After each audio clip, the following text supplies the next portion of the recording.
Class లో 70 members ఉంటే minimum 50 members కి కండోనేషన్ పక్క. స్టార్టింగ్ 1000 నుంచి 25,000 దాకా వాళ్ళకి ఎంత నచ్చితే సార్. 50 మెంబర్స్ నార్మల్ మనిషి 1000 లెక్క. ఇదిగోండి ఇది ఇట్లా 8,000 పిల్లగాడు కట్టిండు. ఇదేమైనా రిసిప్టా సార్? జస్ట్ ఏదో చిన్న స్టాంప్, మీకు తెలుసు. ఇగో దీని ఏం లేదు, పెయిడ్ అని ఉంది. ఈ స్టాంపు బయట పోయి 80 రూపాయలు కడితే ఇక ఓడని ఇస్తాడు. ఇది 80 రూపాయలు పెయిడ్ అని ఒక రౌండ్ ఫిల్ చేసి రిసిప్ట్ సార్.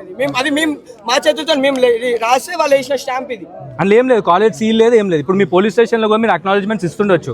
అవన్నీ మీకు గవర్నమెంట్ దగ్గర నుండి ప్రింట్ అయ్యి వస్తాయి. ఇప్పుడు ఇక్కడ మొత్తం ఇగోని చూడండి, ఇట్లాంటి స్టాంపులు. ఇగో మేము డీసీపీ ఆఫీస్కి పోయినా ఏడికి పోయినా కూడా వాళ్ళకి సీల్ ఉంటుంది, జస్ట్ పెయిడ్. ఇది నేను పోయి ఒక 50 రూపాయలు ఇచ్చి చేసిరా బాబు అంటే కూడా చేసిస్తారు. పెయిడ్ అని రాసి సంతకం పెట్టి అయిపోయింది. రేపు ఈ సంతకం నాది కాదంటాడు. పైసలతోనే సార్ మేము వచ్చేది అక్కడ నుంచి ఇంత దూరం నుంచి హాస్టల్ ఫీజు కట్టి ఆఫీస్ కట్టే వరకే మాది అయిపోతుంది సార్. మళ్ళీ ఇక్కడ వచ్చి కట్టమంటే ఇక్కడ మీ సార్